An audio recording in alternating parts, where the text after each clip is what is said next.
এমন করে বড় বড় সাহাবায়ে কেরাম, হযরতে ফাতেমাতুজ জোহরা রাদিয়াল্লাহু তাআলা আনহার কবর, ইমামে হাসান রাদিয়াল্লাহু তাআলা আনহুর কবর, ওসমান রাদিয়াল্লাহু তাআলা আনহুর কবর এই জান্নাতুল বাকিতে। ইমাম মালিক রাহমাতুল্লাহি আলাইহির কবর, আর অসংখ্য প্রসিদ্ধ প্রসিদ্ধ সাহাবায়ে কেরামের কবর আছে জান্নাতুল বাকিতে। আগে এই জান্নাতুল বাকির প্রসিদ্ধ কবরগুলির উপরে গম্বুজ করা ছিল, মাজারের মতো করা ছিল, কিন্তু এখন আর এগুলা নাই। এখন ভাঙ্গা এগুলা একবারে সমান করে দেওয়া আছে। এখন বোঝা যায় না কোনটা কার কবর, কোনটা কার কবর। কিন্তু প্রসিদ্ধ সাহাবায়ে কেরাম যারা আছে তাদের কবরগুলির চারপাশে কালো পাথর দিয়ে বেড়ি দেওয়া আছে। এই কালো পাথরের ভিতরে দেখলে বোঝা যায় যে এইটা প্রসিদ্ধ কোনো সাহাবায়ে কেরামের কবর। এছাড়া বাকি যত কবর আছে সব সমান একরকম, শুধু মাথায় একটা পাথরের টুকরা দেওয়া আছে। আম্মা জান আয়েশা আল্লাহর হাবিবকে খুঁজতে লাগলেন, কোথায় গেল? তিনি এবার জান্নাতুল বাকিতে গেলেন, গিয়ে দেখলেন জান্নাতুল বাকিতে একজন মানুষ দাঁড়ায় আছে।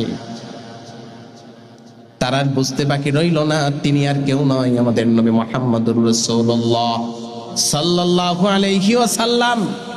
তিনি আল্লাহর হাবিবকে দেখলেন, আল্লাহর হাবিব দুই হাত উত্তোলন করে আল্লাহর কাছে দোয়া করতেছে। জান্নাতুল বাকিতে তিনি জিয়ারত করতেছেন।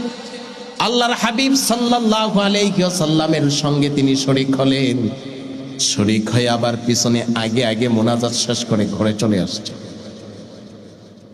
আল্লাহর হাবিব সাল্লাল্লাহু আলাইহি ওয়াসাল্লাম ঘরে আসলেন, আয়েশা জিজ্ঞেস করলেন, এই আয়েশা কি হইল?